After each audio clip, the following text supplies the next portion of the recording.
Ada seorang teman kita yang namanya Bob gitu ya.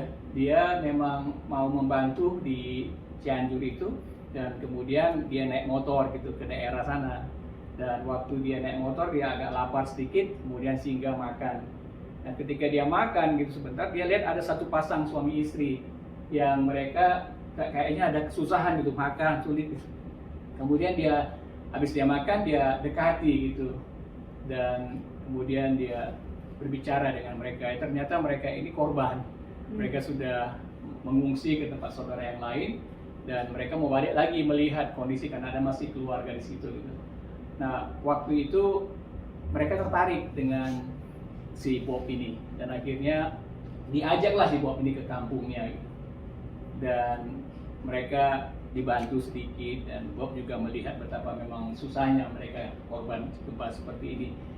Dan terus berlanjut komunikasi itu, sehingga akhirnya ketika kita dapatkan dana sebesar itu, kampung itu sudah siap. Jadi kemarin kita kirimkan di kampung ini sudah siap untuk dikirimkan untuk membantu mereka gitu. Jadi kita sedang membangun relasi dengan orang-orang sekampung itu. Jadi bukan hanya satu pasang ini, ternyata mereka juga ngenalin kepada ke keluarga yang lain, seperti mertuanya, kemudian paman, dan kemudian juga ke RT-nya gitu. Jadi akhirnya kita bisa kesempatan untuk datang pada mereka. Ini loh, kita membantu dengan membuat water purifier. So dalam kondisi seperti ini kita melihat bahwa peran kita itu menyertai mereka. Nah, kira-kira kalau dilihat perasaannya keluarga itu dan orang sekampung itu, kalau ada orang yang menyertai, dan juga bukan hanya menyertai tapi membantu sedikit, beli beras. Hari ini mereka sudah buat tenda gitu, tapi di tanahnya itu kan tanah sawah gitu kan, jadi mereka buat batu-batu terus gimana bisa tinggal. Jadi mereka sedang ngirimkan karpet gitu loh, untuk mereka bisa tidur di sini dan sebagainya. Jadi kalau ada orang seperti Bob ini yang menyertai mereka, tentunya perasaan mereka sangat syukur ya, gembira sekali ya. Nah, saudara, penyertaan semacam itu mungkin sebagai bagian daripada apa yang kita terima dari Tuhan. Karena Tuhan menyertai kita ya. Penyertaan Tuhan itu membuat banyak kita ini sebenarnya tidak perlu bimbang dan ragu gitu ya. Akan kapan kita ya, misalnya kondisi jemaat seperti begini, tidak perlu ragu, kita ada sukacita, sudah ada penyertaan Tuhan. Yang penting ada penyertaan Tuhan di dalam kehidupan kita, saudara. Tapi kita coba lihat dari Matius 1:23 ini ya. Sesungguhnya anak darah itu akan mengandung dan melahirkan seorang anak laki-laki, dan mereka akan menamakan dia Immanuel, yang berarti Allah menyertai kita. Kita tidak asing dengan perkataan demikian. Sebelum Yesus datang pun orang Yahudi tidak asing dengan penyertaan Allah bagi mereka. Karena mereka adalah bangsa pilihan Allah. Jadi mereka sudah ada penyertaan. Bahkan penyertaan Allah bagi bangsa Yahudi itu menunjukkan kepada bangsa lain mereka hidupnya luar biasa diberkati. Mukjizat, kekayaan, kemenangan, dan sebagainya itu. Jadi tanda-tanda bahwa bangsa Israel itu ada penyertaan Allah tercatat di kitab suci, bahwa memang benar Allah menyertai hidup mereka gitu. Di dalam kitab Kejadian 39 ayat 2 salah satunya, yang Tuhan menyertai Yusuf katanya, sehingga ia menjadi seorang yang selalu berhasil dalam pekerjaannya. Betapa indahnya ya kalau kita melihat Yusuf seperti itu dan kita selalu berhasil dalam pekerjaan kita. Tapi dalam kenyataannya kita lihat orang yang mengasihi Tuhan seperti Samuel saya contohnya. Nabi Samuel yang terkenal itu, dia ternyata anaknya pun korup. Beri jabatan sebagai hakim-hakim pemimpin orang-orang Israel, tapi anaknya sendiri korup gitu. So, kalau orang mengatakan Yusuf menjadi orang yang selalu berhasil dalam pekerjaan, kenapa? Karena penyertaan Tuhan. Jadi kita menangkapnya, wow, kita disertai Tuhan, kita juga akan berhasil dalam segala perkara kita. Saya kira itu sesuatu yang keliru. Kita mungkin tidak melihat aspek lainnya gitu dari penyertaan Tuhan. Kalau saja ada dua orang di antara kita yang mau sharing tentang penyertaan, tentang Allah menyertai. Nah, kita akan berbicara tentang ya 3 pertanyaan ini saja, saudara. Jadi mungkin sesuatu yang bisa kita coba jawab. Nah, pertanyaannya seputar apa yang kita syukuri tentang adanya pesan bahwa Allah itu menyertai. Kira-kira apa yang langsung merasa bersyukur bahwa kita itu memiliki Tuhan yang menyertai? Tadi di waktu kita menyembah ya, itu tuh tiba-tiba Tuhan ingatkan saya sebelum Pak Iman khotbah ya kan. Tapi ini memang kayaknya sepertinya ada koneksi dari situ ya. Tuhan itu bukan cuma kalau kita itu mengalami berkat mengalami ini, tapi dalam sakit penyakit sekalipun ya kan. Ini nih bukan hanya melalui pengetahuan ya, firman memang firman diberitakan ya kan, tapi harus dialami. Waktu saya mengalami itu saya merasakan ya kan, gimana yang Tuhan ingin nyatakan pada saya. Aku tuh mengasihi kamu bukan hanya di saat kamu ya kan merasa hebat-hebat atau sukses atau enggak. Aku ada bersamamu di saat kamu jatuh di bawah. Tapi itu susah untuk dicerna. Minggu yang lalu saya melihat sampai 2 kali itu saya menangis. Saya melihat di YouTube ya kan, ada satu khotbah malam jam 12. Terus ada satu adegan yang buat saya itu jadi terbuka nih mata. Itu tuh runner yang di Barcelona itu yang pasti mestinya semua sudah pernah nonton ya kan. Tapi buat saya itu, saya udah pernah dulunya nonton, tapi saat itu tuh Tuhan buka mata saya, kayaknya seperti menyatakan, kan gini, ini pelari dari negara mana, Ethiopia atau mana. Dia ini kan sebagai pelari Olimpik, dia itu presentation tentang negaranya dia bawa, pasti dia persiapannya dia itu sudah ya kan bertahun-tahun ya kan, dan dia waktu berdiri mau lari itu ini Tuhan ngomong sama saya di saat saya nonton ya kan, di saat dia mau lari itu dia sudah siap, dia sudah punya pikiran mental bahwa dia harus menang, dia harus bisa mendapatkan kan begitu ya kan, tapi dia tidak tahu apa yang akan terjadi walaupun di detik-detik depannya ya kan. Dan di saat lari itu kan di movie itu dikasih tunjuk ya kan, dia kakinya tiba-tiba ini mungkin uratnya atau apanya ya kan, padahal mungkin waktu dia berlatih setiap hari dia nggak pernah mengalami apa-apa. Tapi itu kan kita itu Tuhan bilang sama saya, you never know ya kan gitu, dan kau tidak akan tahu apa semua ini dibalik rencana Tuhan ya kan. Nah sewaktu saya lihat dia jatuh gitu, itu dokter segala datang untuk coba untuk iniin dia gitu ya, tapi dia ini di dalam kefrustrasian, di dalam kebingungan, itu kan semua itu stadion kan nonton ya kan, itu saya itu kayaknya seperti bisa merasakan bagaimana rasanya ya kan, semua lari ya kan. Saya melihat itu tuh saya sepertinya tuh Tuhan itu ini sesuatu buat saya. Nah, tapi dia terus berusaha untuk bangun lagi, untuk melanjutkan. Tapi dia nggak sanggup, dia terpincang-pincang. Tiba-tiba ada satu orang datang, ya kan. Padahal ini security guardnya berusaha untuk nyetop ini orang, tapi ini orang maksa, ya kan. Sewaktu dia bilang I'm here with you.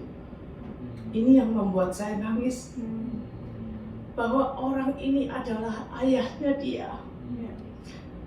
Ini ayahnya, dia bilang I'm with you. I will carry you until finish line, until the thing. Best thing that it touched my heart, and I said, Lord, I know this, but I'm not realizing. In the time that I feel so low, I feel so alone, I feel so And I realized now, and I said, Lord, I know now, you are with me. Amen. Just like you said in there, Yeah. you know, I'm here, I'm with you. And he was crying.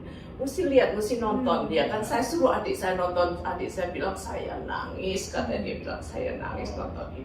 Iya, saya bilang setiap kali bukan saya nonton aja, saya ingat begini, ini saya nangis, saya lihat kasih Bapak itu ya, penyertaan Bapak itu. Bapaknya bilang, I'm here with you. Iya. Itu ya kan, jadi bukan di saat kamu tuh disertai, kalau di saat kamu mengalami ini berarti kamu disertai Tuhan, tidak. Tuhan bilang di saat itu aku menggendongmu. Iya. Itu kan ada firman-Nya ya. Iya. Ya itulah yang saya ingin menyaksikan tentang Immanuel. Amin. Terima kasih. Apa kira-kira Pak dari Pak Daniel Lino, apa yang disyukuri Pak tentang Allah kita yang menyertai, dan mungkin ada cerita seperti itu juga dari Pak?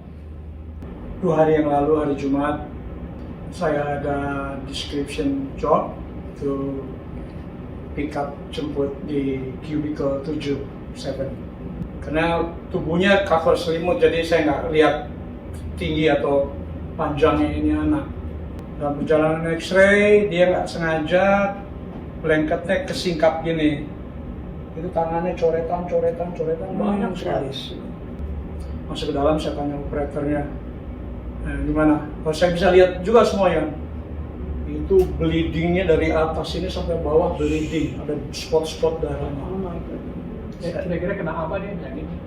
Rupanya dia mau suicide, Oh. dia swallow razor blade.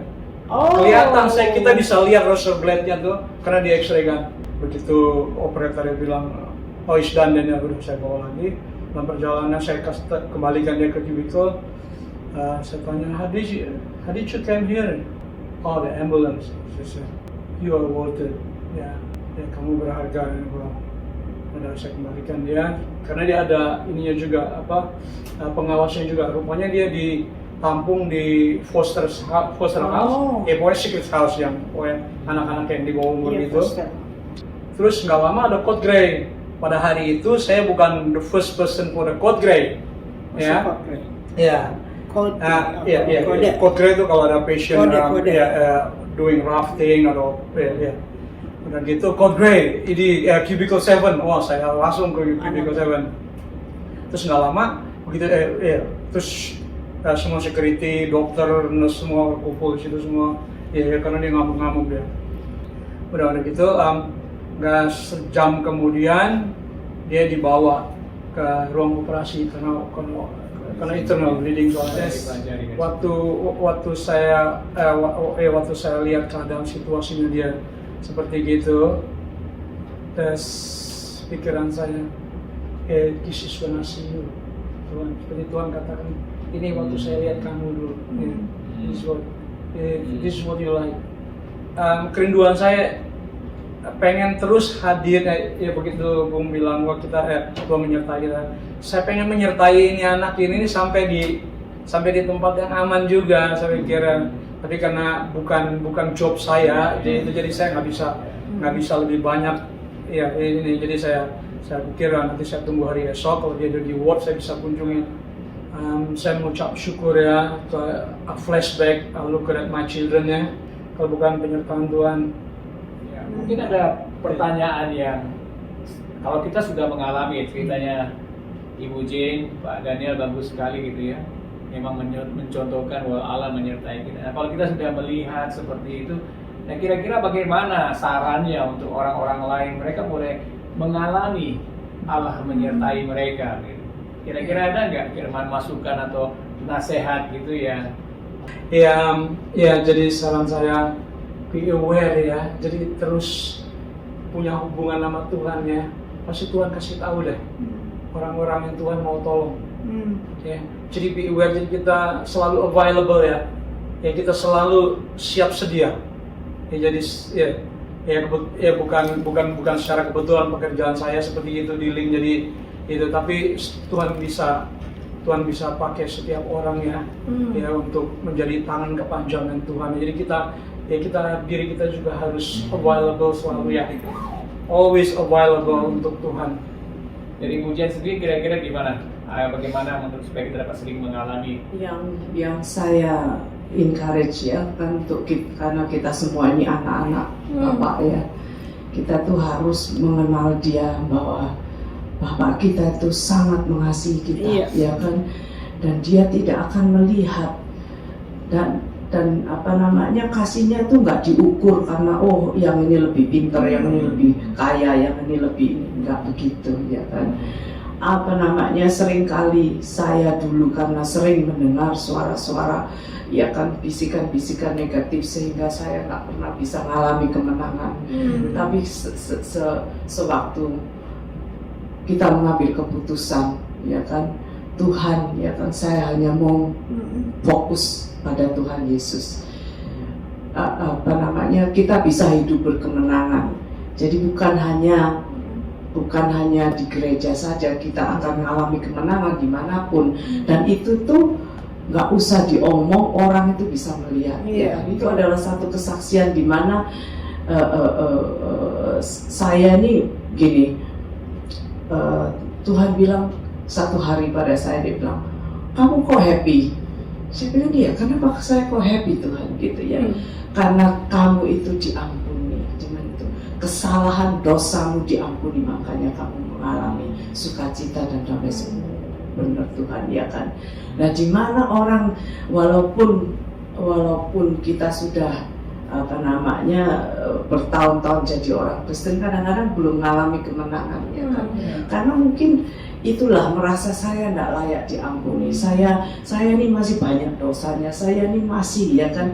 Tapi Tuhan bilang kalau kamu itu benar-benar bisa mengalami bahwa kamu tuh diampuni, ya pasti sukacita. Namanya orang diampuni itu pasti, ya kan, gitu. Oh, gitu ya Tuhan, ya, oke. Wow.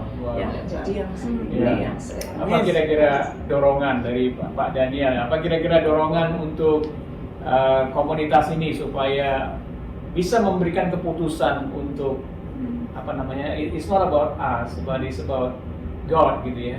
Penyertaan Tuhan itu sudah disediakan bagi kita, tapi it's not about untuk kita, tapi untuk bagaimana untuk kembali bagi kemuliaan nama Tuhan. Saya pernah sampaikan juga beberapa minggu yang lalu di tempat ini ya, malaikat jatuh, ya, Tuhan nggak cari. Tuhan ganti. Tuhan nggak cari. Saudara dan saya jatuh, dia cari. Ya, dia cari loh. Wow. Malaikat jatuh, Tuhan ganti. Banyak malaikat yang lain. Saudara dan saya jatuh, Tuhan tinggalkan singgasananya. Dia turun mencari saudara dan saya. Bawa pulang ini, renungkan.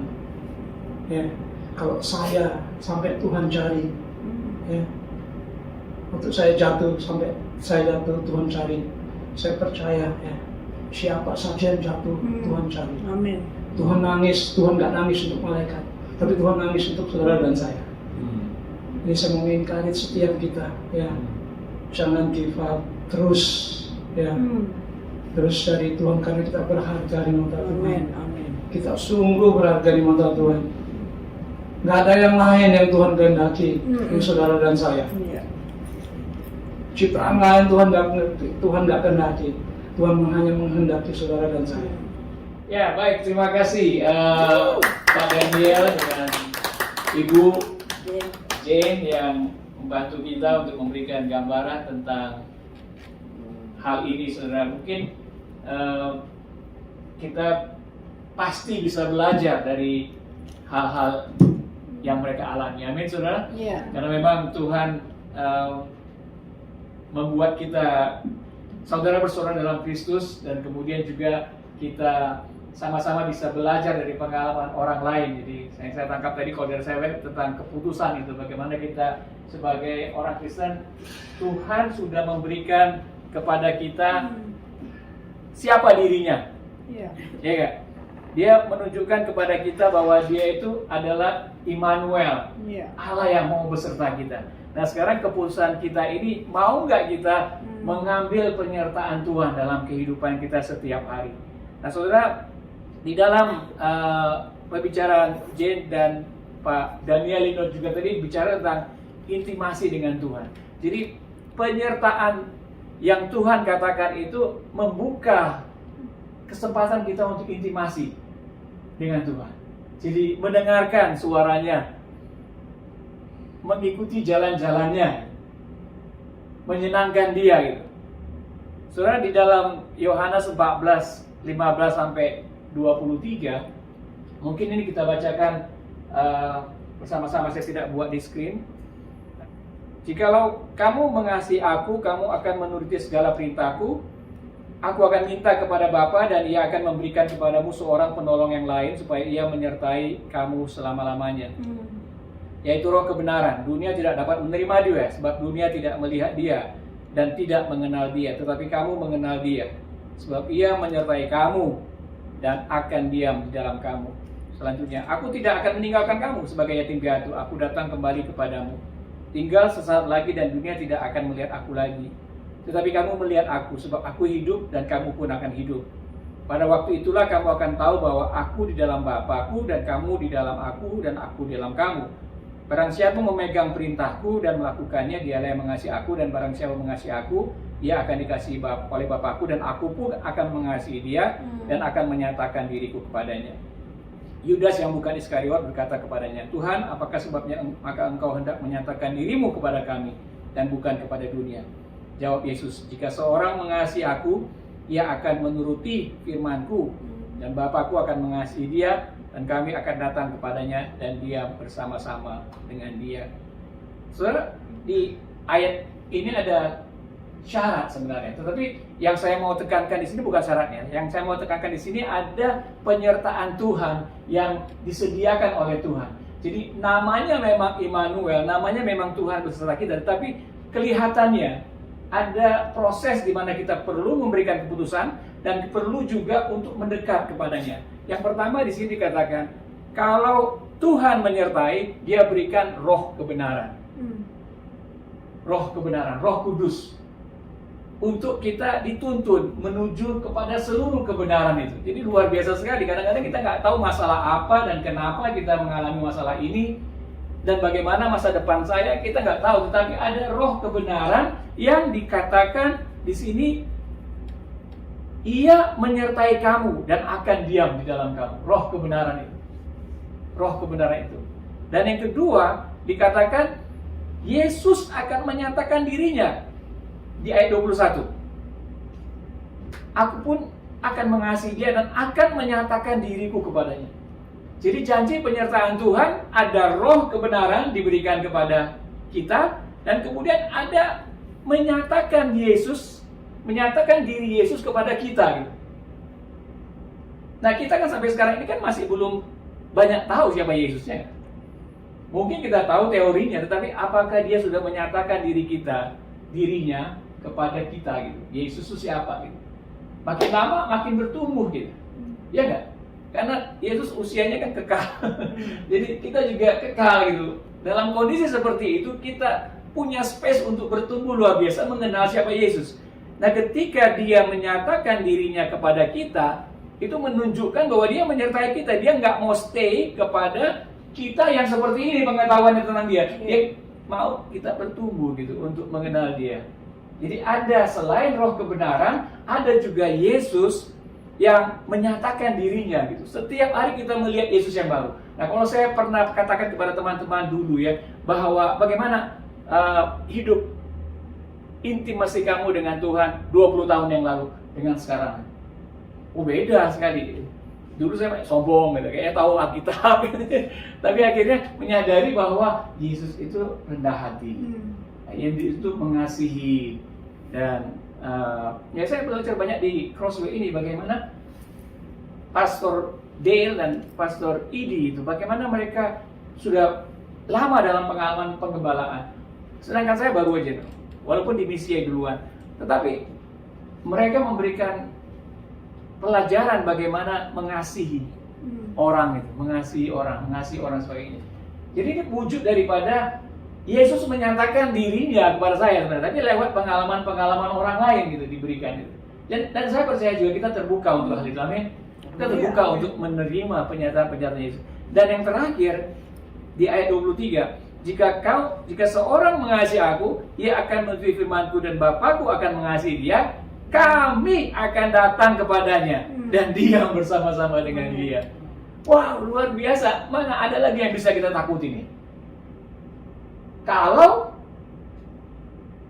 Bapa dengan Yesus datang kepada kita dan dia bersama-sama dengan kita. Jadi ini status yang Tuhan Yesus berikan kepada kita. Gini loh, bahwa penyertaanku itu udah luar biasa. Roh kebenaran diberikan, kemudian aku akan menyatakan siapa diriku kepadamu, dan aku akan beserta dengan Bapa itu tinggal dalam kamu. Itu luar biasa sekali. Amin, saudara. Amin. Jadi ini satu yang sebenarnya kita harus terima dengan lapang dada. Tuhan, aku masih mau pengen lebih tahu lagi gitu. Aku mau melakukan kehendak-Mu, karena orang-orang yang mendapat penyertaan Tuhan seperti ini tidak semuanya, saudara. Orang sering bilang Allah menyertai dan kemudian orang salah menggunakan itu. Artinya apa? Mungkin dikatakan ya kadang-kadang menyebut nama Tuhan saja itu sesuatu yang sembarangan kita lakukan. Roh Kudus, sering orang-orang memplesetkan nama itu dengan berbagai macam gitu. Karena orang merasakan bahwa Allah menyertai, tetapi tidak mengalaminya gitu dalam kehidupan mereka, bagaimana Allah menyertainya gitu. Kekeliruan lain juga yang seperti saya katakan di pertama tadi, ketika Yusuf itu ya, dia disertai oleh Tuhan dan dia berhasil dalam segala pekerjaan. Jadi kalau kita melihat dan mendasarkan pada semuanya, kita harus berhasil dalam segala hal gitu. Enggak juga ya. Karena kita pasti ada down and up juga gitu. Nah, orang sering menggunakan Allah menyertai itu bahwa aku harus berhasil, aku harus berkati, aku harus sukses dan sebagainya. Tetapi hidup itu kan sesuatu diproses kita untuk kita bisa, tanpa adanya satu kegagalan, bagaimana mungkin kita bisa berhasil ya. Kalau kita bertanya dengan orang-orang yang sukses di dunia bisnis, mereka itu adalah orang-orang gagal. Ya, setiap gagal mereka kembali naik. Setiap gagal mereka kembali naik. Saudara, kesempatan bagi kita pada hari ini untuk lebih mengalami penyertaan Tuhan. Karena Tuhan sendiri sudah mengatakan bahwa Dia mau menyediakan roh kebenaran. Dia mau menyatakan dirinya kepada kita. Dan kami akan datang kepada Dia dan Dia bersama-sama. Tuhan sudah menyatakan demikian. Tapi sekarang kita itu bagaimana?